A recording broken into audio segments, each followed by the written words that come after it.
Okay guys, ito may check na naman tayo ngayon na Samsung digital inverter guys. Ang problema nito guys, 4C error. Ito check natin kung anong dahilan ng 4C error nya. Kasi hindi nagkakarga ng tubig ito.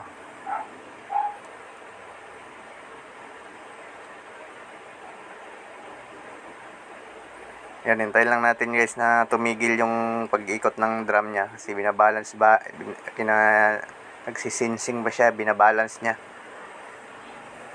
yung mga damit.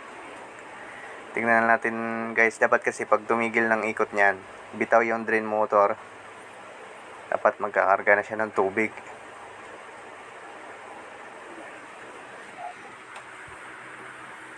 Ito, testing natin guys kung kakarga talaga siya ng tubig. Ayaw niya talaga magkarga.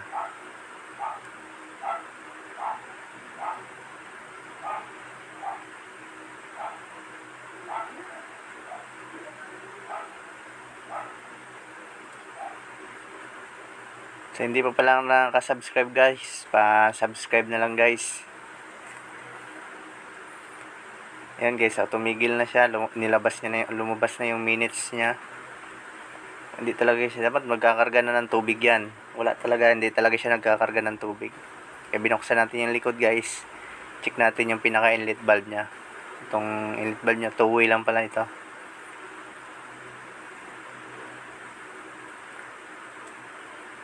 Reading nito guys sa 4.4 to 5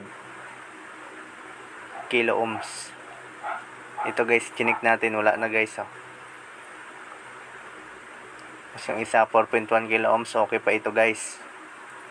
Pero minsan mga 3.8, 3.9 pwede pa yan guys.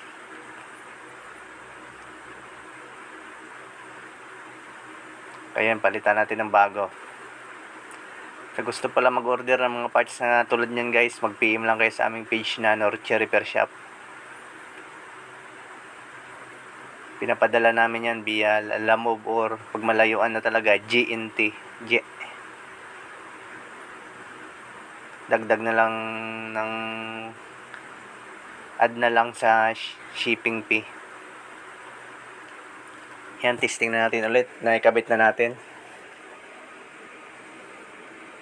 Hintayin lang natin ulit matapos yung pag-ikot ng drum nya.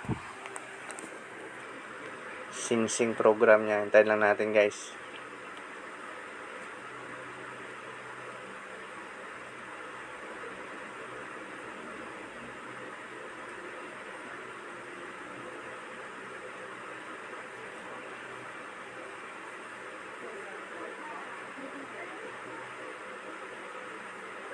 At pag tumigil yan, lalabas yung minutes dyan, yung oras sa taas, kakarga na dapat yan. Yan, hintayin lang natin na tumigil yan, no?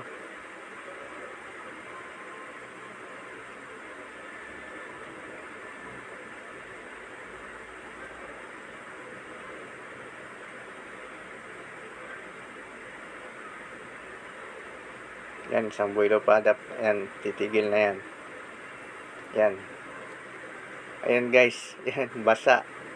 Ang lakas ng pressure ng tubig. Hindi pa nalagay kasi yung sabunan.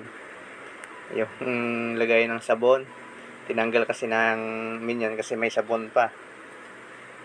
Yan, nasiritan yung sumirit yung tubig. Yan, nalagay na guys. Ayan, kumarga na siya ng tubig guys.